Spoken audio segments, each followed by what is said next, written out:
The Sunshine State is living up to its billing as the world's most famous beach is open for the business of racing as Speedweeks 2020 kicks off with the ARCA Menards Series in Daytona Beach, Florida. The green flag is out and we are racing. 5 wide. Still grinding on each other. This is going to happen all afternoon. Oh, look at contact. Here he comes inside. Look at that push. Side by side. Trouble. Oh, it is getting good. And we are racing in the ARCA Menards Series. And we welcome you to the 20 at 20 in 20. The number of races, the number of tracks, all in a calendar year as the ARCA Menards Series welcomes you to the World Center of Racing Daytona International Speedway and the Lucas Oil 200, driven by General Tire. You know, the weather, it simply could not be any better. We're talking mid-60s. We're talking blue skies. We're talking a light breeze. It is perfect for going quick and going fast. Of course, down on pit road, there are 33 racers of various forms all ready to go 190 miles an hour for almost 200 miles. It's time to go, Phil. It's Phil Parsons. It's Dave Reef. And Phil, second year under the NASCAR umbrella. What ARCA has done and has always done is provide a clear and direct path for racers to make the next level of racing. And we've seen it for almost 60 years now. Dave, every single one of these racing drivers in this race today wants to race in next Sunday's Daytona 500. And this might just be the springboard, if you can go to victory lane here, to get you there. And it's happened before. It's happened a number of times. We look back all the way to 1969. My brother Benny wins the ARCA race here. Cool. Goes on to win the championship in the NASCAR Cup Series. Kyle Petty wins his first ever start in 1979, a winner at the Cup level. Tim Richmond, number of wins here. He wins his first time here at Daytona in 1981. Ryan Newman, we know about Ryan Newman, all the wins he's had in the polls. He won here in 2001. And how about our reigning Cup Series champion, Kyle Busch? He won here in 2004. This group right here, 116 combined NASCAR Cup wins and 3 championships. Not bad. That is an absolute ton. And down, as I mentioned before, on pit road, 33 hungry Lions, KG veterans already maybe to make that next move. We got to talk right now about people to keep our eyes on. At the first race of the year, there's always a lot. Well, there's a lot for sure, but I want to key on a few of them. Haley Deegan comes in here with so much fanfare. She's a 3-time winner in the K&N West Series. She has the credentials, her first ever Speedway start. How about Tanner Gray? We know this young man knows how to go fast. He goes over 200 miles an hour, right? In a straight line. The Pro Stock champion for NHRA a couple years ago. He makes his first Speedway start. And how about the old guy? And that's 29-year-old. Yeah, 29, come on. Michael Self came oh so close to winning the championship last year. He's the only former winner in the series at Daytona in this race today, and he's starting from the pole. And how about this young man? His first ever race on pavement in any kind of a stock car, David Gravel. He won the biggest sprint car race in history, the Knoxville Nationals last year. He's so excited. I talked to him just a few moments ago. He cannot wait to get started. He wants to be a NASCAR driver, and this is going to be his start here today in the ARCA Menards Series. He, of course, a World of Outlaw champion that knocked off one of his bucket items list a year ago. He won the Knoxville Nationals. Of course, we mentioned 33 drivers, 1 repeat winner. You know, the other 32 would like to knock Daytona off of their bucket list, but bucket lists, it's plural. There's a lot more to it, and it is the subject of our General Tire driver profile. What do you want to do on your bucket list?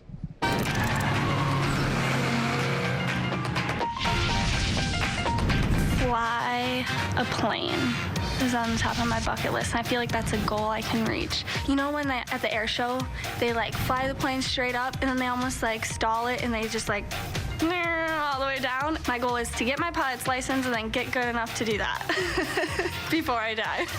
I'd like to ride a bull one time. I don't know, I watch all those PBR people. That looks pretty crazy. I don't think I would survive. Like, I think that'd be my final bucket list item, but it would be an awesome experience, I think. I want to go hardcore. I want to ride a bull. I think it's just awesome that you go 8 seconds on a bull. I'm the man at the mechanical bull until it gets going really fast, and then I'm just down like everybody else. I want to travel. I want to see, you know, all the stuff that you used to look at in your history book, like Great Wall of China and Australia, and watch kangaroos, stuff like that, you know. I don't want to leave knowing there was something I missed.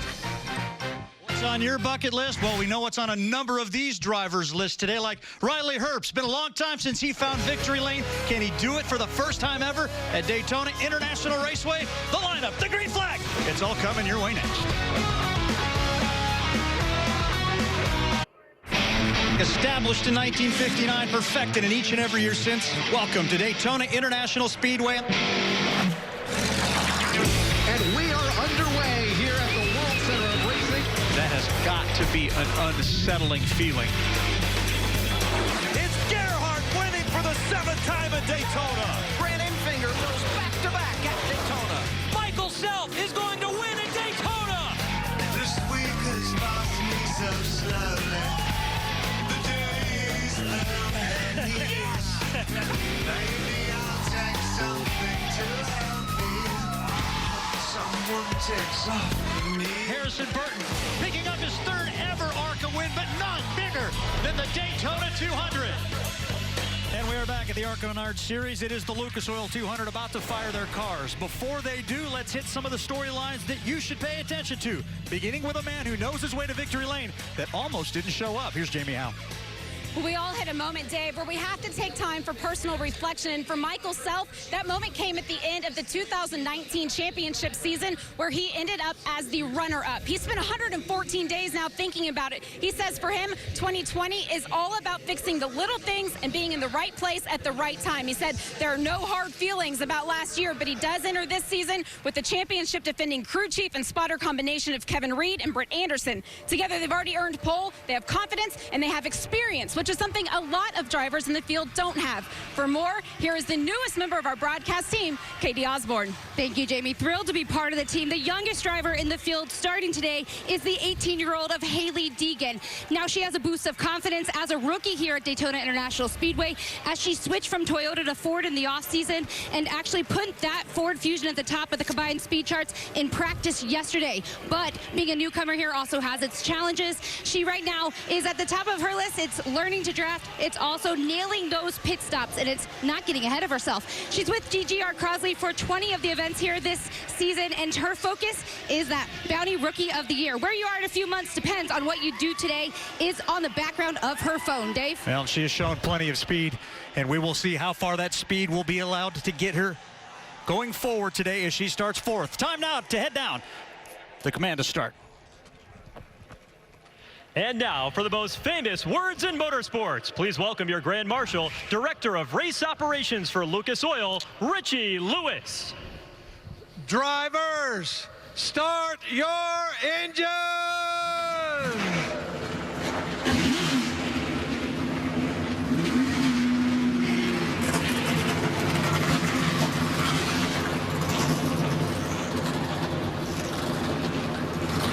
Daytona International Speedway is the playground. The race is the Lucas Oil 200. The thundering roar of stock cars on a beautiful sunny day from Daytona next.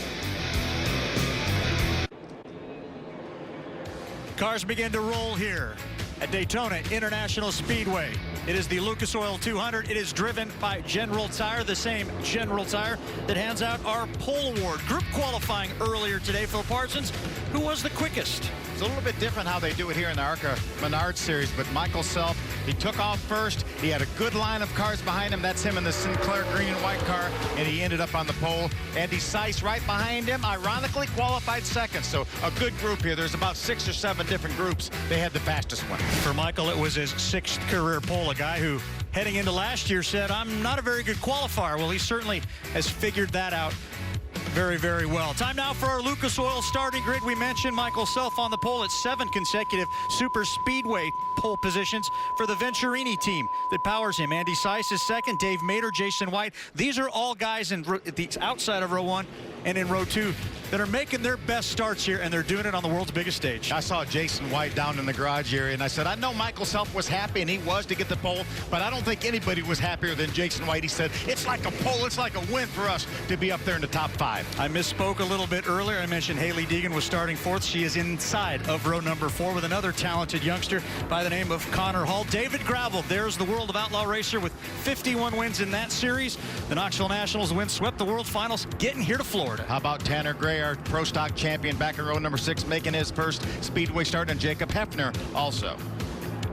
Ryan Repko, Gus Dean. Gus is always fast when you come to Daytona. A former winner at Talladega, so he knows how to get it done on a super speedway. When it's all said and done, you've got 33 cars as we take ourselves back in the pack. And break it on down for me, Phil. Of the 33, How tough is it going to keep to get all those guys racing together? And how many of them do you think have a real shot today? Honestly, I think probably 20 guys, 20 drivers, 20 guys and girls have a shot. Natalie Decker is another one of those drivers with a shot. She has a top 5 finish here before in her career. Willie Mullins has a runner-up finish here at Daytona. So there's talent throughout this field. John Ferrier runs very fast here at Daytona. He's back in row number 12. You saw Thomas Prater back there alongside of Willie Mullins. They call him the Moose. He knows about restrictor plate racing. We missed that race last year due to the birth of his son, Hugh, who's actually here.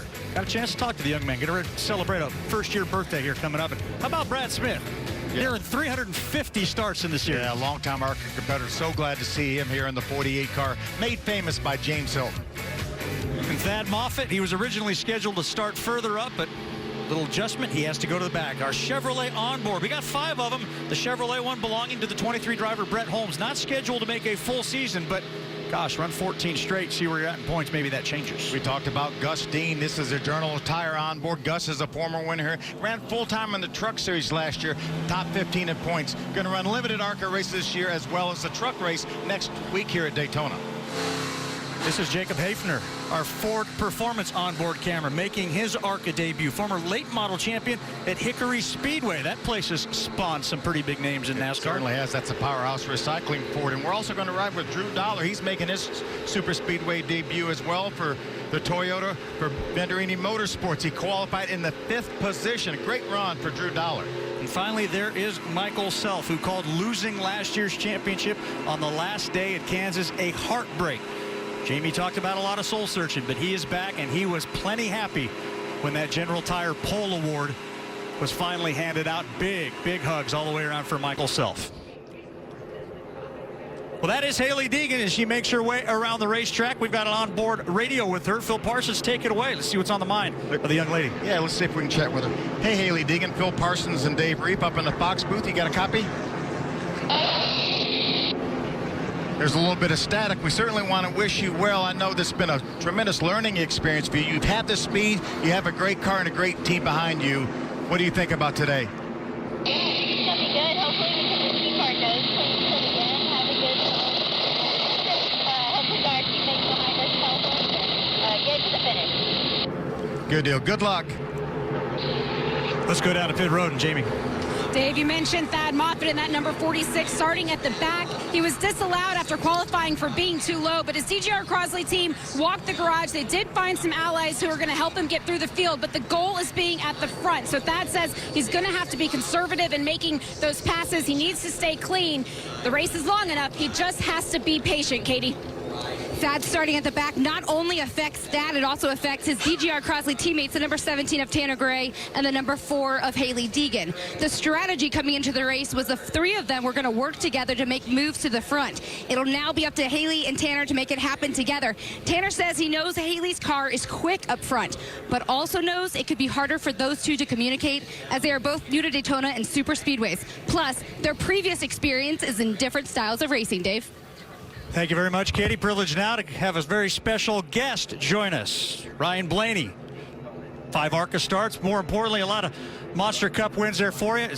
Welcome to the booth here, and welcome to the Lucas Oil 200. Well, I appreciate you having me up here. It's just nice to be down in Daytona.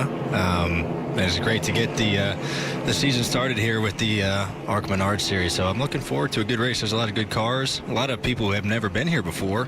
I'll be interested to see how they do in their first starts. That's going to make the start going into turn 1 interesting there. We got a lot of guys that are in the front of this pack that are going to have 33 drivers screaming behind them. And girls. And girls. That's it. Absolutely.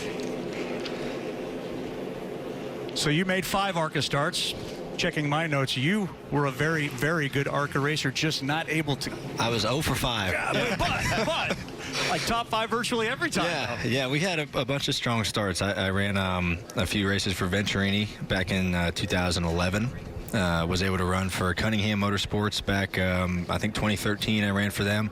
Had a lot of fun. Ran road courses, ran mile-and-a-half racetracks, a lot of places I've never been before, and that was kind of just getting me set up and just more experience back then. And I think we should have won about 4 out of 5. I remember we found a way to dominating those races in the Cunningham car. Yeah, we found a way to make sure we didn't win, but you know, you learn from those and you just keep going and figure out how to do better next time.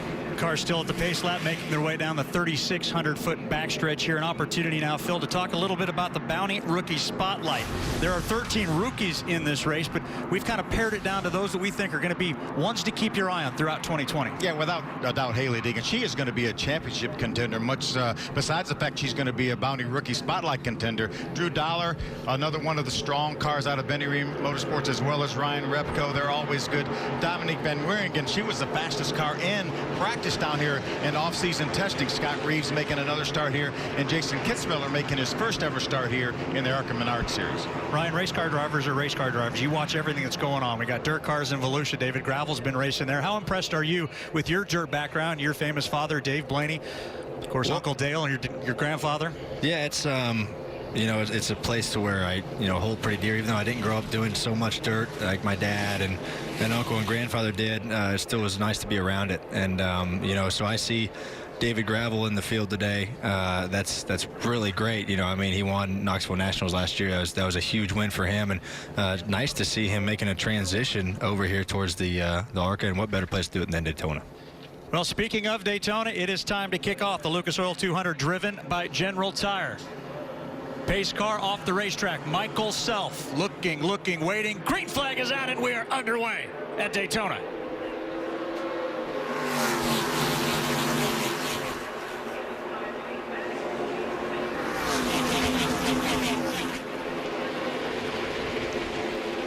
Michael Self with a great start leads them in to turn number 1. Behind him, though, lots of shuffling, getting ready to go on as they get these cars up to speed. Takes them a little time. I talk to so many drivers, and they say, hey, we just want to stay clean. Just learn, stay in the draft. So many, as Ryan mentioned, so many young drivers making their first ever Daytona start. They did some testing, they did some drafting and testing, but it wasn't a 30-car pack like it is here. Hold on. Oh, that's Andy Seiss. Make sure he didn't come back on the racetrack. I'll tell you, he did a heck of a... Oh, no. Oh. And we're not done yet. That's Scott Reeves, the blue and white number 88. Eric Caudle in the 7, the white number 7. You see Andy Seiss, that's him, the black car on the racetrack. I don't think anybody hit him. He slid all the way back across the racetrack through the pack. You see the damage on the front of that's, I think, from going back up the racetrack from the apron onto the racetrack. I think you're right. Yeah, he did. He did a great job saving it the best he could, but when he backed up onto the banking, it pushed that whole nose up, and that's going to be a big repair they're going to make. Yeah, remember, he started second in this race. Tremendous. Had a great qualifying effort. Tremendous disappointment. Man who made his Cup debut last year, finished 28th. That, of course, is the Florida runner from nearby Royal Palm Beach, Florida here, Scott Reeves. So I think what the best I can tell is Andy thought he was clear. Trying to duck in a hole, you can see some shadow in the opening. He just wasn't clear by, I mean, that was probably 6 inches, and it just hooked him. His spotter's probably, you know, telling him clear. He's looking in his mirror to try to see. Here we have a pretty good view of it. There was about 3/4 of a car length. That was David Gravel at 28, and Andy just didn't quite have enough room here. And it's hard to see for those spotters all the way from on top of the grandstands here. That's a long way over to the backstretch. It is. You know, they're actually looking through binoculars. Every single one of them are up there are trying to get the best view they could. And I thought to a point he was clear, but he made the move a little late, and that hole closed. You see that on Speedway so much. His holes close up so quick here with the draft, and those things happen. Scott Reeves having to take evasive action. The 88 along with the 7 get together, and that brings us to our first caution. Cleanup underway here at Daytona, but it won't take too long before we're back racing here at the Lucas Oil 200, presented by General Tire. Daytona with the ARCA Menards Series kicking off Speed Weeks, but the greatest day in all of racing returns next week. It's the Daytona 500 kicking off the 2020 NASCAR season. It happens February 16th beginning at 2:30. Pre-race at 1 o'clock Eastern over on Fox. Of course, Ryan Blaney will be taking part in that. He is here all week. Got some practice time in the Cup car today. Got to run a little Clash practice. How did your day go? Yeah, we had a few practices today. One 50-minute practice for the Clash that we have tomorrow afternoon after qualifying. So that was good. You get to draft a lot. Actually, you try to really see what your car will do, make big moves, and then the 500 practices, you're really just single car. You're really just wanting to see what kind of speed's in your car, trying to get your travels just right for qualifying tomorrow. And then when we come in next week, and then practice our 500 cars more. You'll do a little bit more race runs just to try to see how it drafts and things like that. So, but I'm excited for the Clash tomorrow. That's such a cool event to start off the weekend for us. And it's just nice, honestly, to get back in the car today. You know, it was great to have a few practice sessions, especially with our new team that we have over at Penske. A little bit of everyone's new. swapping over there. Yeah, so it's great to get to work with those guys. Of course, your father, a USAC Silver Crown champion, won the World of Outlaw Championship as well, and the Knoxville Nationals. We just saw the incident with Andy Seiss, waiting to get back up to racing after that. David Gravel was in a very tough position right there as a rookie coming off of turn 2 for the first time ever, but he did a very good job. He did a good job. You know, you can't really blame David for that. You know, he's just riding there on the bottom, and there was a little gap, and you know, like I said before, that's just a situation where people thought they were clear and they weren't, and you just get hooked sometimes. Now you're taking a look at the 17 car of Tanner Gray being scored in 28th right now. Katie Osborne, you have more on what's going on with that team? Yeah, the 17, the rookie here, Tanner Gray, he came in with the needing to be replacing the radio and actually just got a top off. He gave up a position as he started in 11th. Meanwhile, the 02 of Andy Seiss, who came in the second place qualifying car, not the way he wanted to start. He was here. It was heard saying that let's get out and get it right away. We have to make this perfect. Need to work on getting the valence down, 4 tires and fuels. But he was told we could now go further than everyone. Jamie? Thad Moffitt in the number 46 was already at the back, so that team made the decision to go ahead and come in, top it up with fuel, open up their pit window just a little bit. The problem that they had, though, is they couldn't get the fuel connected, so it did cost them some time on pit lane. We're just going to have to let it shake out and see how much. Thank you very much, Jamie. Of course, there are all kinds of challenges, if you will, within the ARCA Menards series, and that includes the General Tire Super Speedway Challenge. What are we talking about, Phil? It's kind of a little point system within a point system. These are the events, the 7 events that will comprise the General Tire Super Speedway Challenge, and this goes to the car owner. So you can have multiple drivers. You don't have to have the same driver for every event because you gain points by that car. So Chad Bryant, that owns the 77 car, actually won this award last year. And among the many changes that ARCA has made now, being underneath the NASCAR umbrella, changed the point scheme a little bit, and that includes with the General Tire Super Speedway Challenge. Used to be a couple of double point events. We're just going to simplify it and make it that much easier to understand. Yeah, just more along the line of the 3 National Touring Series, so the point system is a little simpler to follow. Well, as we take a look at the field, beginning to enter turn number 3, looks like we're getting pretty close to racing as the lights are off. So we are going to come to green here, try to complete lap number 4, and see if we can go 76. Without any more incidents. Michael Self looks to be very firmly in control. Of course, you can be that way when you're out in front. None of that stuff that's happening that we just saw. Well, it was awfully close to the front. I mean, Andy Seiss qualified second, and David Gravel was running up in the top 10, and Andy tried to get in that hole right in front of David, and it just wasn't there. Well, Michael Self says one of the keys to racing here at Daytona is you got to be in the right place, and that means up front, away from all of the action, getting lucky, if you will. It was pretty darn good when that first green flag came out. Let's see how he handles this restart here. So this is big. So it's all about your help behind you on these restarts. You see, actually see Haley Deegan really close. Well, she kind of pushed him out, but it seemed like both lanes were pretty even on that restart, where I thought the first initial start, the top lane didn't get a good jump. Seiss didn't really get through the gears good. Now they're a lot more even, and it's all about really these 3 cars or 6 cars under a blanket. What help comes to those guys and girls and kind of pushes them ahead. Looks like the bottom might surge ahead here. Speaking of pushing, you see Dave Mader kind of get shoved up to the wall, but he was able to hold on to that, and he's given Michael Self all he can handle here. Dave Mader, a winner in the ARCA Series back in 1991, 29 years ago. Former Snowball Derby winner, too. Teammates now lined up in the inside. That's another one of the Venturini cars, the 15 of Drew Dollar. That silver number 15 car in second. Now coming at speed by the flag stand here to complete lap 5 itself. Then it's the 15, and it's now the 18 of Riley Herbst. What a great start for that. Toyota's top 3 right now. Yeah, the top line doesn't seem like it has the speed that the bottom line does. They're not quite formed up as well as the bottom line. Yeah, that tends to happen, especially early in races. Everyone just wants to kind of settle in. If they get a gap at the bottom, they shoot for it.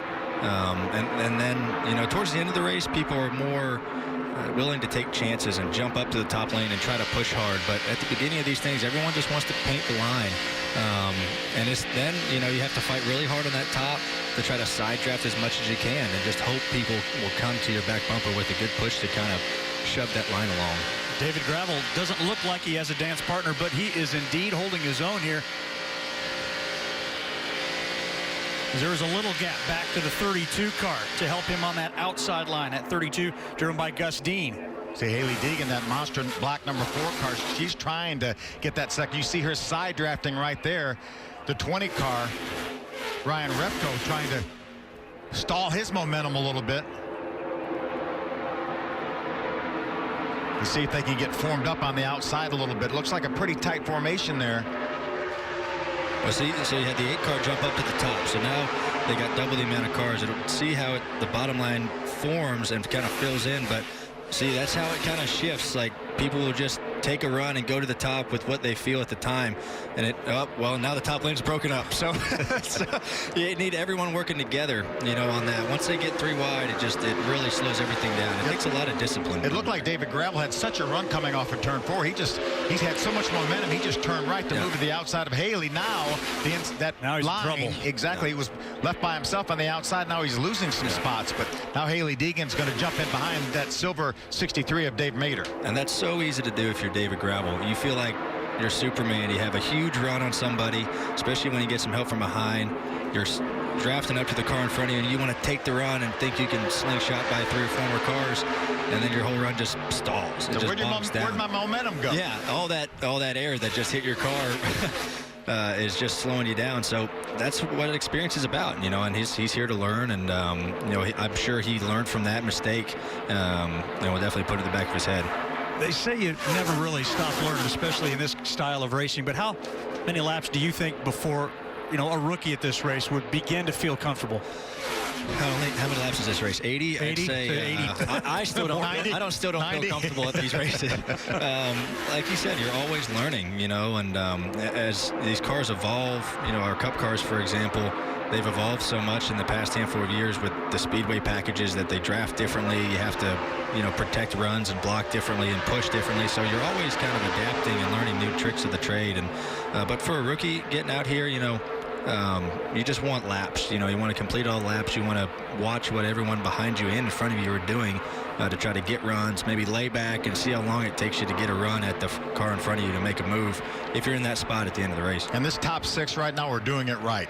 They're getting a gap over the rest of the field. They know they're in reasonably good shape here as far as not any trouble, staying in line here and driving away from the rest of the field. Riley Herbst running around in that Monster Energy car in the 3rd place right now. Katie, what do you got for me? Rookie of the Year in 2017. This is actually his only 3rd Daytona start. I asked what he liked about this. He said, I love the super speedways because a lot of people hate them. He likes the science behind them. He says some says it's a little bit of luck. I think it's a combo of luck, science, and skill. And speaking of skill, it turns out this guy is really good at the harmonica. Who knew, guys? Yeah. Oh, we'll have to ask him to play for that afterwards. Right now, though, Riley Herbst trying to chase down your race leader, Michael Self, who only led 6 laps when he won in 2018, but he has dominated every lap so far at Daytona today. Caution is out at Daytona as we welcome you back to the ARCA Menards Series, the Lucas Oil 200, driven by General Tire. And why is it out? Well, we'll show you. That's the green number 97 of Jason Kitzmiller out of West Virginia, former late model dirt racer, Super Cup stock car racer. Middle of your screen, smoke come out of the back. Not a crew chief, not a car chief. That's not good. That is an engine failure is what that is. But we do have some pit stops here. None of the drivers way up front came down pit road, but we do. Brett Holmes is leading the group down pit road in the 23 car. 97, racing with Cody Robaugh. Cody's been a veteran of this sport, and here comes a lot of cars to pit road. During that break, Ryan and I were talking about it. This is a little early for them to make the rest of the way, but if you're at the back of the pack, you really have nothing to lose. Brett Holmes got shuffled out there to start, so he's going to top it off with fuel. That just means he can go a little farther than the guys that have stayed on the racetrack. But again, they can talk maybe make about 50 laps, maybe even 55 with some caution laps. So this is a little bit early to make it the rest of the way. But again, they will have to spend less time on pit road than the other guys that have to stop later on. Well, there are still 67 laps to go as we complete lap 13 as we step away. Michael Self, rather, and the Sinclair team still in command of the ARCA Menards Series at Daytona. we'll see how everything plays out through 200 laps today. And they're wrecking. Holmes is going around and upside down. Trouble already. It's a big one at Daytona.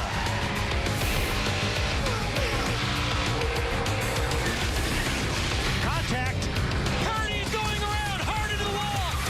And we are under caution. Well, look out to the beach here at Daytona, where 1958, the last time they would have raced there. Now we have this big, wonderful 2.5-mile super speedway, home to the ARCA Menards Series. It's the Lucas Oil 200, driven by General Tire from the World Center of Racing, Daytona International Speedway. Cars beginning to get lined up, and gives us an opportunity to talk with Ryan Blaney, joining Phil and I. It is the ARCA Menards Series. It was great to see John Menards down in the drivers' meeting today, a man who's just meant so much to the sport. Yeah, it was great to have John here today. He'll be here next week, obviously, for the 500. Just a great family. I mean, a great family who loves racing. They've been involved in motorsports for a very long time, not only stock cars, but Indy cars, you know, all forms of racing. So, and to be, you know, the title sponsor of this great series that, you know, has a lot of mixtures between short tracks and super speedways and great places like this, that just speaks what Menard is all about, right? They love racing. They love what they do. One of the most genuine people you'll ever meet. I got the pleasure to be, you know, Paul's teammate for a couple years there, and it's an absolute honor to have them on our car, especially for the 500 and the Clash and the 500. So we have Menards and Peak on our Ford Mustang here this whole week, but just a great company. It's been so cool to get to know them over the past handful of years, and we're looking forward to many great years to come. 15 down, 65 to go. The 25 of Michael Self continues to pace the field. Jamie has more. Well, he also started the race from pole, so we know he has a fast car, but in talking to his crew chief, Kevin Reed, they also have a very stable car. He said the drivability is as good as it's ever been. We mentioned that he won this race back in 2018. He actually did it behind the wheel of this exact car with Kevin sitting on the timing stand. Now, one of the things they have to look for as the sun begins to set here at Daytona is that the rear of the car likes to get a little light on them, so they're going to wait to make that change as long as they can when they come to pit lane and make sure they have a stable car to get it to the checker. Yeah, you notice that Michael Self is going to restart this race from the outside. He took the lead both the other restarts from the inside, but he has a teammate, and that, I'm sure there are team orders. Look for that 15 of Drew Dollar on the inside, that silver car, to let Michael Self get the jump and get down in front of him. You mentioned teamed with Kevin Reed again, a man who he won with in 2018. That is the car, as Jamie said, as he gets a little push right there. Here we go. We're ready to crank this thing back up. Somebody got to run on the outside against Self. Looks like Connor Hall, maybe the 22 car. He was right behind Michael Self. And then, again, the team orders, he had to get clear of the 15 car of Drew Dollar, pull down in front of him, and it leaves Connor Hall right dead side by side with him now. Teammates lined up on the outside as well from Chad Bryant Racing. Jacob Hefner in the 77 car lined up right behind the 22 of Connor Hall. So we saw it just like the last restart. The bottom lane formed up so good down the backstretch. There's just not enough cars in the top. You know, the top will eventually come. It looks like it's kind of trying to get there, but I mean, you have double the cars on the bottom as on those 3 cars on the top. So it's just hard to maintain. You just hope. You really hope everyone's organized. You have to have everyone working together, especially in these cars, to where it seems like you can never push each other. That's a big thing I noticed between these ARCA cars and our Cup cars, let's say, is we can get to the bumpers of our Cup cars really good and literally push really hard. It's not very stable, but it'll make you go really fast. And these cars, there's almost an air bubble, like we used to talk about. That's exactly what they talk about, an air bubble between the front and the back of these cars. And we used to have that last year a lot with the older style, as we have one blown up again. But that air bubble is kind of gone, but I do see it in these cars a lot. That is Brad Smith. Yeah, engine goes away. Oil gets under the tire. Big spin happens. And the yellow flag will come out once again. Guy that's been doing it longer than most. Just loves coming out here and being part of the people. Brad Smith out of Shelby Township, Michigan. Was 27th when that happened. A guy that with his start here today can make claims to making ARCA Menards Series starts in 5 consecutive decades. I think still it's going to be a little bit early for these pit stops. We're right now 62 laps to go. Again, they talk about running 50, and again, they can stretch that with caution laps, but I think we might see the same guys that came down pit road last time may come down pit road again to top them off for the same reason. Not sure that we're going to see the guys right up front come down pit road yet. Yeah, it looks like another motor let go. Hot down here in Daytona. It is. Motors are running hot. Boy, there was a tremendous storm that came through a couple of days ago and really cleared it up. It's very comfortable out there, so the cars are certainly wanting to make a lot of power right now. So I want to go back to that air bubble. It's a fascinating concept we always talk about, and I'm sure the viewers at home can see. Yeah, these ARCA cars cannot lock bumpers. Imagine a big, giant, invisible beach ball in between the rear bumper and the front bumper of these cars.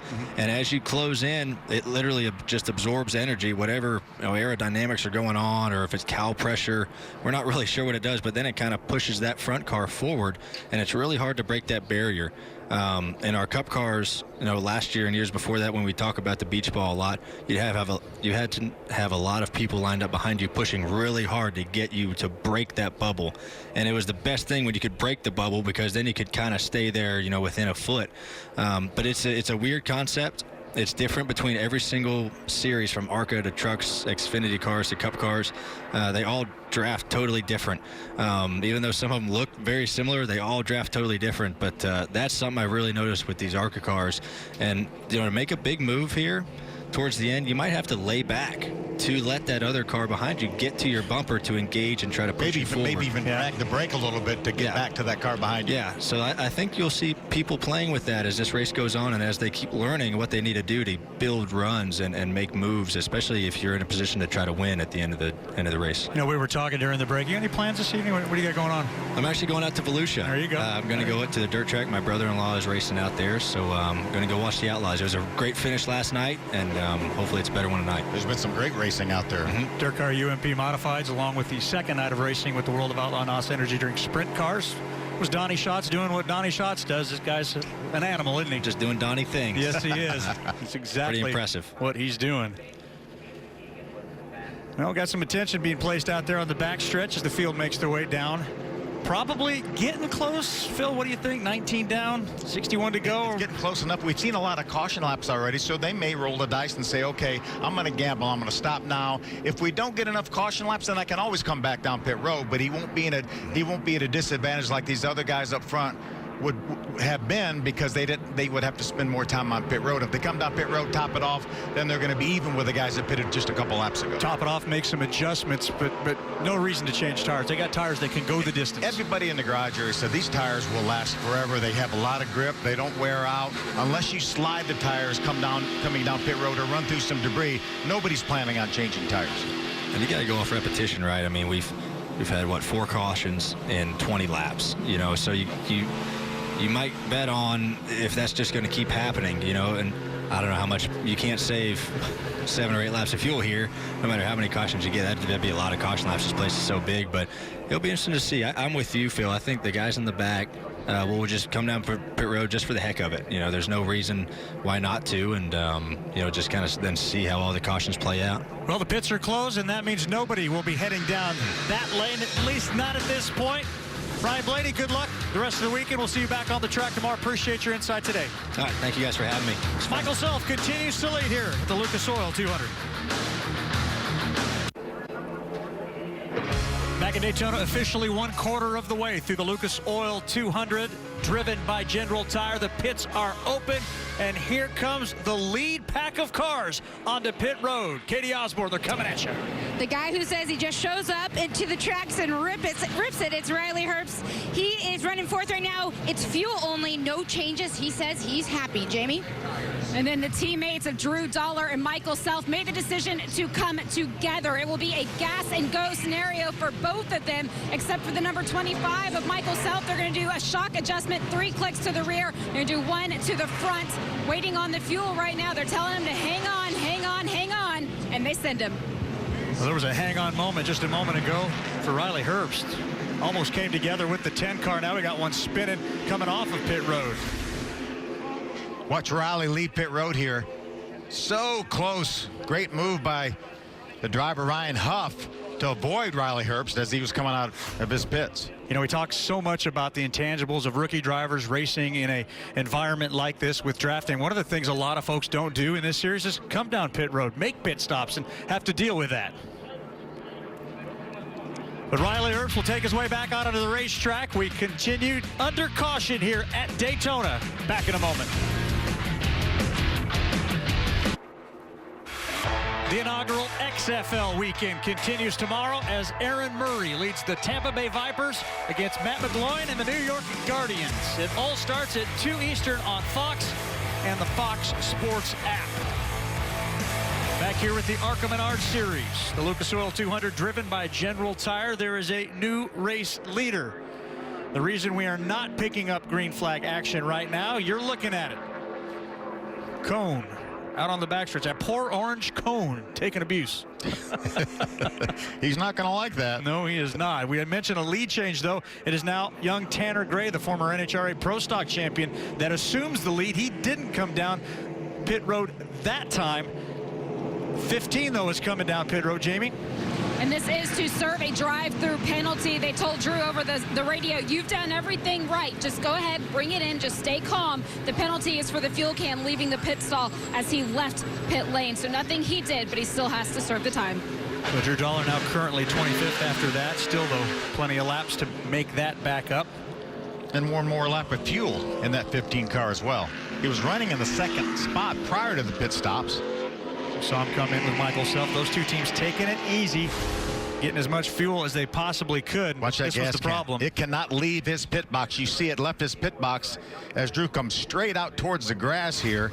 He did a nice job of blocking the people coming out of the pits, but unfortunately, the gas can followed him out of his pit box. Second place now Tanner Gray as Gus Dean and his Chevrolet scored in the lead with more on the 17ers. Katie. Tanner Gray, who stayed out right there, he said as Blake, his crew chief, he said he needs to stay out since nobody can make it on fuel from here anyway. But I did ask him about his confidence at the Super Speedway. He said, I am Tanner Gray, Super Speedway rookie versus the confident NHRA camp. I'm still working on finding that confidence. I assume leading this race right now will give him a bit of that, huh? Indeed, and he is the race leader. He'll select the outside lane.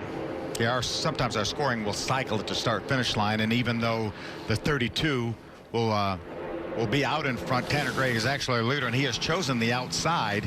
Don't know if there's any working together with Gus Dean that maybe try to get going here and maybe get out in front of Gus Dean and pull down in front of him. Tanner getting some experience here at Daytona, prepping for the truck race next Friday. Schedule has definitely expanded for him on that route. For Tanner Gray, first laps led in ARCA in his 9th start, and the first time he's seen a green flag as a race leader. So we're back underway at Daytona. Boy, a really nice job on that start. He's able to pull down in front of Gus Dean. He could have chosen to stay on the outside in front of Natalie Decker, but he's going to jump to the inside. For most of these drivers, that yellow line is your friend. You want to keep those left sides right on that yellow line, but we've got some momentum there on the outside, led by Sean Corr and the 8 car. Look who's third in that freight train. It's the 25 Sinclair machine of Michael Self, who's getting a big shove, providing some of his own as well. Some really good cars there in that outside line. Now Michael Self is leading that outside line with Natalie Decker right behind. I'm sorry, with Haley Deegan in the 4 car right behind him. Now he's going to jump to the inside in front of the 17 of Tanner Gray. There's Deegan working on the outside there. Teammate Tanner Gray is going to move up in front of Haley Deegan and see if they can work together to make something happen on the outside. And as it stands, it's Sean Corr that leads lap number 25. Sean Corr actually has a couple top 5 finishes here at Daytona. His best career finish is 5th, and he's done it twice here at Daytona. On board with Gus Dean, looking across at Tanner Gray. As the cars come off of turn number 2. I like that move by Tanner Gray to jump up in front of his teammate, Haley Deegan. It might not work right now, but we've got 55 laps to go. Let's try something here. We may have to make something happen later in this race, and they're holding their own right now, it looks like. Off of the sunshine blanketed turn 4 into the shade of the tri-oval. See Tanner Gray pulling over to side draft on that 25, that green and white car of Michael Self, to try to stall the momentum and to pull that 17 car up, that Ford, up towards the front of the field. You mentioned the Ford of the 17 and the Ford. That's a change for that race team over the offseason. I was talking to team owner David Gillen along with Bola Mastis, and he said that was a pretty daunting task to change all their equipment over to Ford, but they have some great Fords here. They're going to run the ARCA Menards E-Series race at New Smyrna Monday night with another one of their cars. Now it's Gus Dean that's tucked on the inside. That's the black 32 that's on the inside of Hailie Deegan. You rode on board with him just a moment ago. Sort of a feeling out, sorting it out process right now, as we're quickly approaching a third of the way through this race. And when you're on the bottom of the racetrack, you don't really want to fudge up towards the middle of the racetrack, because if you do, that car behind you will close into that hole, and you'll try to get back down, and there will not be a hole there. Phil, a longtime veteran of this sport, what is the process of going through a race like this? Do you ever get settled in and try to stay calm, like now in the middle portions of this race? We saw it early on when we had 6 cars running single file. That was as calm as it's going to be. Not calm right now, but again, these guys and girls are trying to learn, Dave, to try to figure out what might work if we get down towards the end of this race. Right now, that outside line, that's the best formed it's been this entire race, and they're maintaining position on the racetrack with Michael Self, who's running third. Right behind him is the 32 of Gus Dean. Let's learn what that team is thinking with Jamie. What's those high pressure situations you talk about that really drives Gus Dean? He told me this morning that the way he's gone through life is that you always find what it is that scares you the most, and then you do it anyway. He said every time he gets behind the wheel of one of these cars, every time he puts his helmet on, he feels those nerves, and being in a pack like this is exactly what makes him thrive. Katie? Natalie Decker said on track she is focusing on being patient and actually in survival mode. She did, though, she told me a story, taking it back to when she was 14 or 15 years old. She and her family went to a water park in Michigan. Now, they wrote down a big vision board, not only for her, but for the family as a whole. At 18, she said, my goal was to be racing in ARCA. As she's continued to progress, she has been able to incrementally knock off things on her vision board, which is really something that makes her smile, and she gets kind of that racing blood in her family. Her dad was a championship snowmobile racer, and so were her grandparents. So Natalie Decker has racing in her blood, and we're seeing that out on track. She's got a good Daytona track record. Raced in 18 from the pole, finished 5th with Venturini. In 19, moved over to the GGR Crosley team, finished 6th. So she's a very good racer at this facility. She's got a great bunch of people behind her right now. Donnie Richardson, longtime crew chief for Kenny Schrader, is her crew chief, but she has Tony Uri Jr., a longtime Cup crew chief for Michael Waltrip, and Dale Jr., his cousin, is on the pit box as well. And that is the 52 car she drives. It's Kenny Schrader's car. Spending a lot of time at Volusia as well. Not driving, a little work done on his shoulder, but Kenny Schrader, he'll continue to drive as long as he can for sure. That sun's a bit of an issue right now coming off turn 4 for these drivers. See Jacob Hefner really doing a nice job. He mentioned that he was a track champion at Hickory Motor Speedway. There's a little bit of history at Hickory Motor Speedway. Just a little. Some of the past champions. How about Harry Gant? How about Ned Jarrett, Junior Johnson? How about some of those guys as track champions? Ralph Earnhardt. He's a kid that's very storied in the history of the sport. Once put together a car in Ricky Rudd colors. Loved playing with it as a kid. Decided to pay tribute to him. He's really doing a nice job here on that outside line. See Thad Moffitt, that 46 car. Remember, he started at the very back of the pack, and he's up here in the lead draft now, racing in the top 10. Well, Sean Corr led the most laps at Talladega last year, so you know he can get it done here at these big racetracks. See how close those drivers on the inside are staying to that double yellow line. Gus Dean is the only guy that's creeping up away about a half a car width above that double yellow line. If he goes up too far, then Natalie Decker will try to jump in that hole and squeeze him out to the outside, and that would put him in the middle, which would be the worst thing that could happen. Meanwhile, Tanner Gray, Hailie Deegan continue to try to work that outside line. J.J. Pack is part of that as well in car number 61.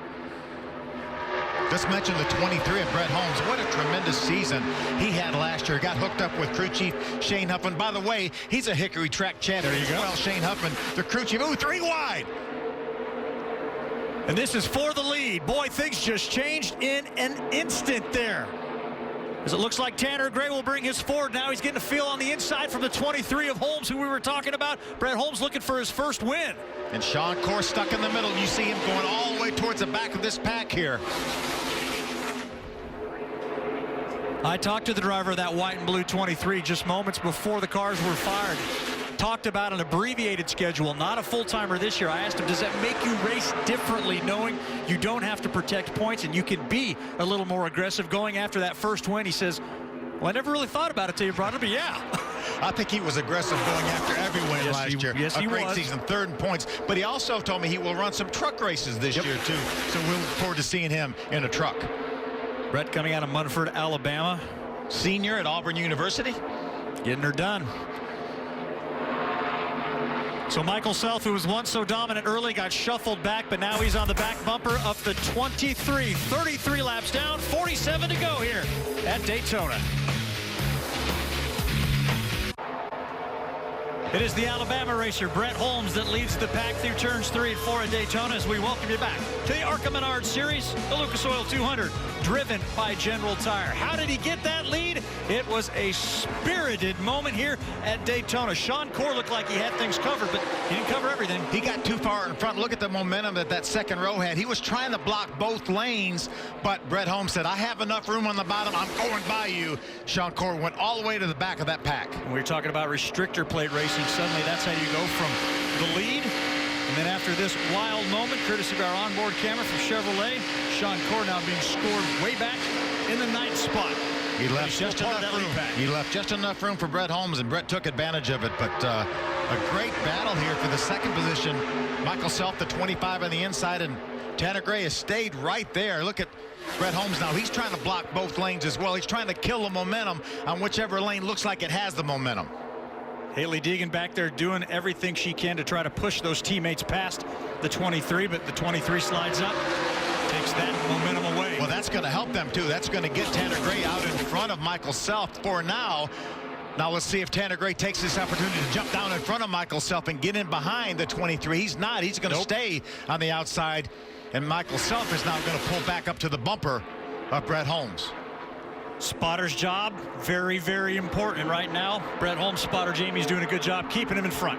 Yes, that's David Nealon. He's sending a couple of warnings to Brett. He's telling him, get comfortable with that mirror because you're going to have to start using it a little bit more. But he said, when I tell you to drag the brake, I also need you to do it. He said, you're getting a little far ahead of the rest of the pack, and you're not going to get the same push, Kate.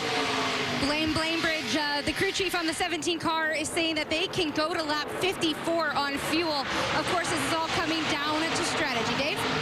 You see the 69 car, lap car, Scott Melton involved. No trouble. Incident. Contact. Now we do have big-time problems. It happens so often when they try to get by lap cars. You see Jacob Hefner with a lot of damage. That's Dave Mater, the 63 silver ran up front for a long, long time as well. There's Connor Hall, the 22, teammates with Jacob Hefner.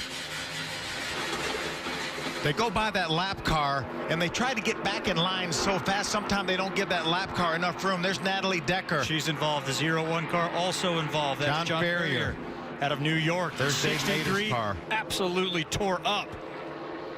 Willie Mullins in the 3 car also with damage. That's Willie Jacob Hefner right there. You can see him moving around in the car in the window net down. There's Connor Hall, the 22. David Gravel in the 28 with some damage. Although from this angle, we're not sure if it's just tire rubbing on the inside of that. They'll no doubt take a peek at that. It happened very, very quickly. And it all kind of got started when the 69 of Scott Melton running around on the inside. Well, you see him on the inside. You see him. They're passing him. And you see the 61 moves over, and the 22 car, they make contact, and the 77 of Jacob Hefner was right there.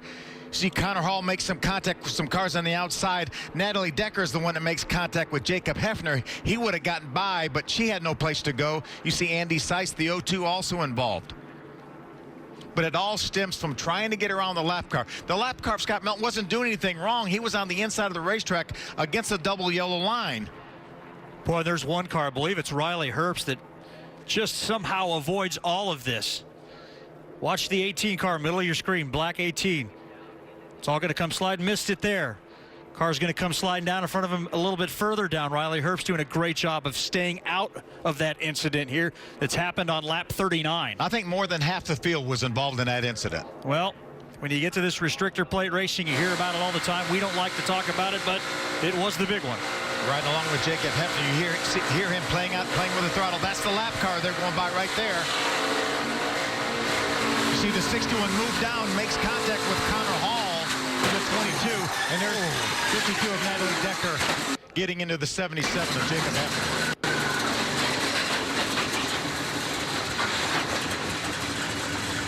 More than 10 cars involved in an incident here in turn 1.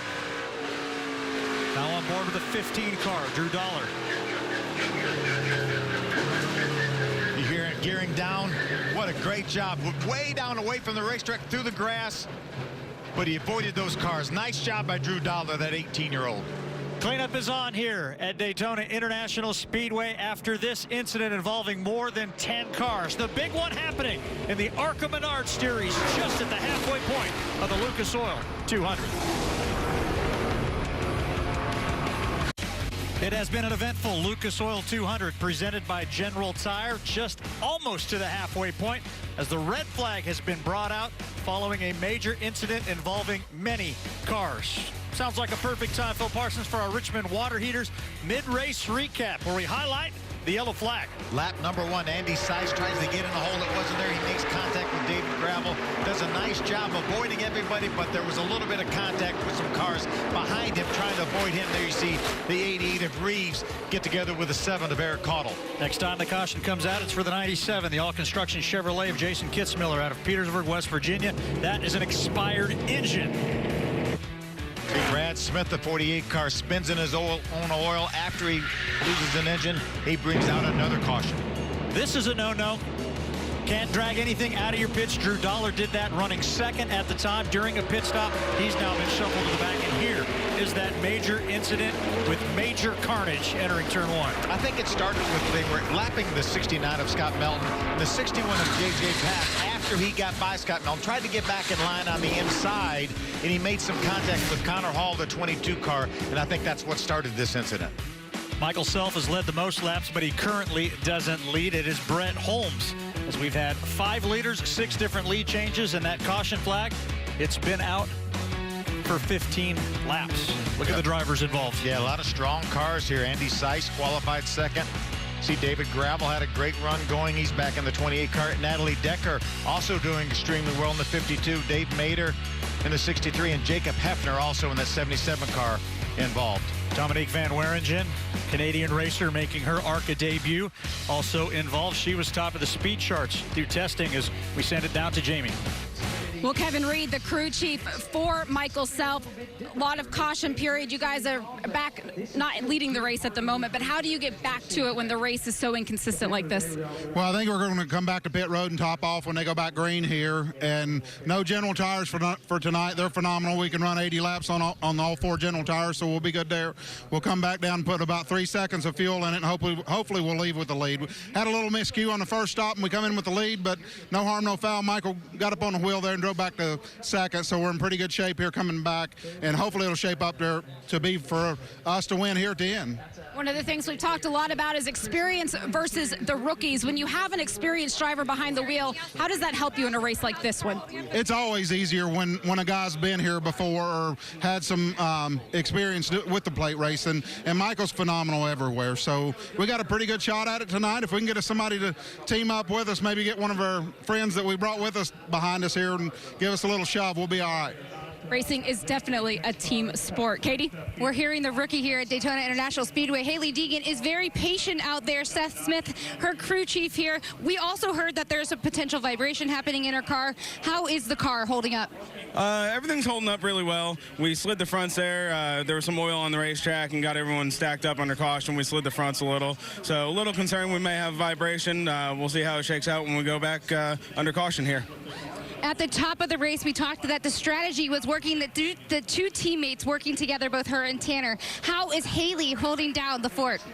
She's doing a super good job. They both are really. They're real conscious of where the other one is and what's going on. So just need to get our other car up there and get all three of them together, and I think we'll have a good shot. Wishing you and the rest of the team the best out there. Thank you. It will be a Dave? season of firsts for Haley Deegan as she continues to run for that Rookie of the Year category. Haley Deegan will start in 5th when the green flag comes back on. On board, you're riding along with Jacob Hafner, the Dallas, North Carolina native at Chad Bryant Racing, following a big incident here today, the Lucas Oil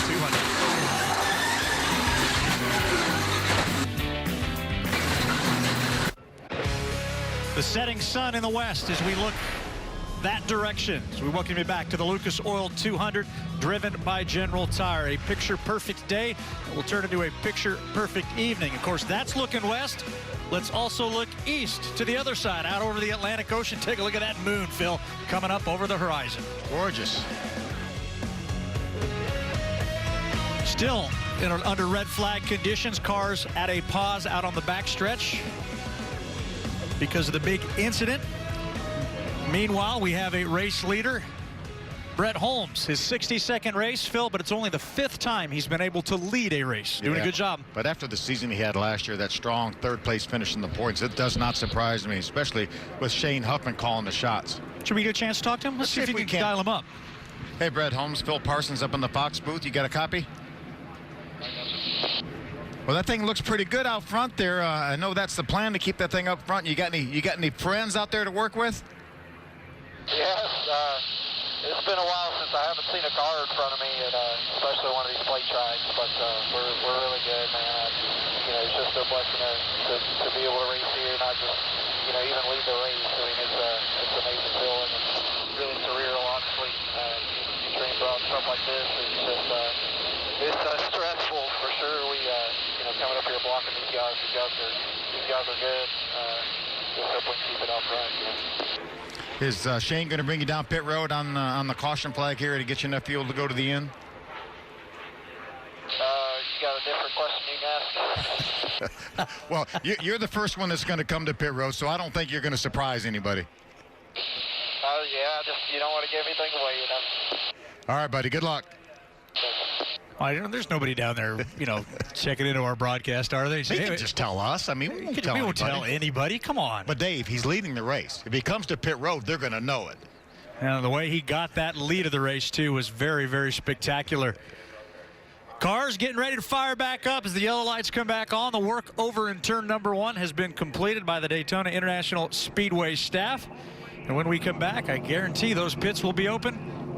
And the game will once again change. We'll have the story of how it all happens on pit road when we come back to the ARCA Menards Series and the Lucas Oil 200.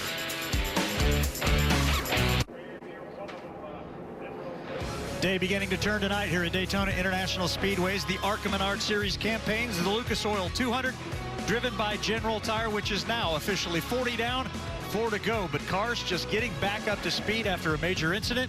Cars getting back up to speed and coming down pit road.